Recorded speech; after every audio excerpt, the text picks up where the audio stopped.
Once you, the hiring manager, and your team have met the final candidates, you need to make the best choice for your department. Once you've received feedback from each member of your hiring team, both in a meeting and with their individual ratings, then you'll be able to make your final decision.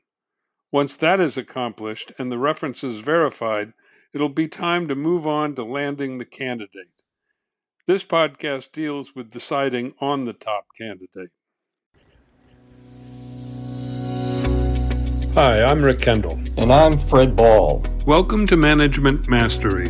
The purpose of these podcasts is to share what each of us has learned about good and bad management in our combined over 40 years of experience, both as managers and executive coaches.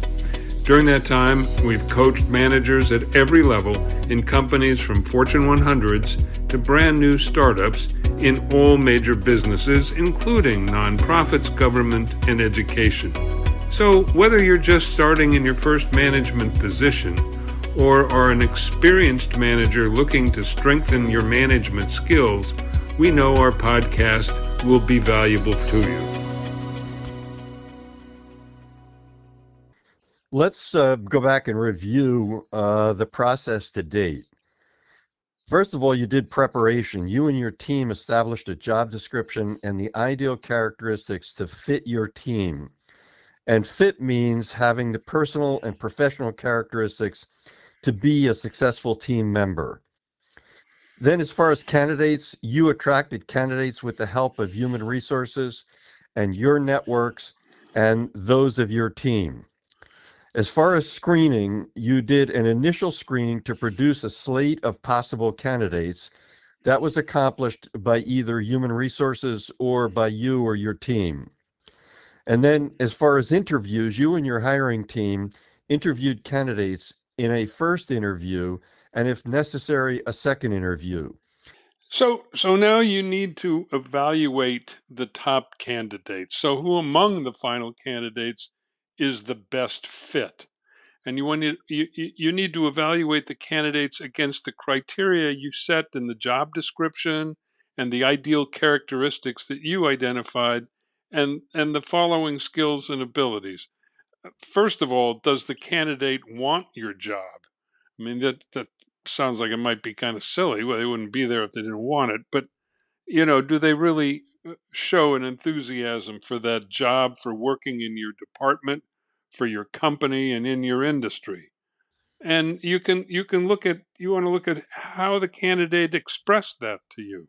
Did they seem sincere, or were they just saying what they thought you wanted to hear? And did they demonstrate interpersonal skills and the ability to relate to a wide range of people? Rick, that's one of the skill sets that you get the more interviewing you do. When you look at the candidate, you look in their eyes, you begin to get a better sense of whether they really want your job and working in your company. Right. I mean, do they want your job or do they want a job? Yeah. No, I agree, Fred. It does come with experience. Yep. Then what makes them unique? What made them stand out from the other applicants for the job? First, you'll see it on their job description, but then in the interview, you'll learn much more about them. Do they seem to have passion for excellence that is manifest in the formation of tightly knit partnerships with clients? We want to see whether they understand what the relationship between themselves and clients is all about. And has the candidate had life or professional experience that makes them capable of bringing a different perspective to your work? Yeah, that's important too. And I just want to circle back to you know, uh, we may have listeners who say, well, I don't have clients. I don't sell outside the company. But every department has clients, or else you don't have a job. You have to whoever uses what you do is your client. And That's exactly right. right. And then can they do the job? What intelligence, analytical, and cognitive skills and experience do they bring? Were they bright, and did their business examples combine mental flexibility, creativity, and good judgment? And do they thrive in a fast paced environment where success depends on rapid fire decision making? We've talked about that before, in the sense that if someone's on an upward career path in a fast-paced environment, they have to understand that they're going to have to be able to deal with that fast pace and move at the same pace. Otherwise, they may have to make a change to a more steady position in a company where there's not as much pressure, but where they can be successful. Let me ask you, Fred, on that. Um, can it can the opposite be an issue? By that I mean, can somebody be very aggressive and very um, competitive, and you're in a department or a company where there's not a lot of fast upward mobility? Can that end up being a problem? And does that kind of go back to the whole issue of fit? Absolutely, it does. And you're right that if someone finds themselves in that position and the boss recognizes it, the boss may be able to help the person and themselves by getting involved and speaking with the person to see whether or not both of them feel that they are in the right place. And if they're not, then what can the boss do, assuming that they have the potential to be good and the company wants to keep them? What can the boss do in order to help them to move to a department that would better fit their needs and would also help the boss as far as his department is concerned? Right. Will they fit in your department and company? This is what we've been talking about. Do your interview team feel the candidate has the attitude or attitudes to relate to your people and the way you do your work? Do you sense they enjoy setting and meeting aggressive targets while working effectively in a partnership? And did anyone mention any red flags? How serious were those flags? And do they show a passion for your work? In other words, is this something they're really into? Does the candidate have a positive attitude, authentic excitement about life, and might they be able to even energize their coworkers? And will they inspire others to do better by their example? We have a number of examples in our coaching where a new employee um, brought exactly what you are talking about there. Even though they're the new employee, they were able to inspire others to get more involved in their work. And it was a really positive example. I have bosses that have come to me and said, "What a difference this person made." They've energized everyone else in the department.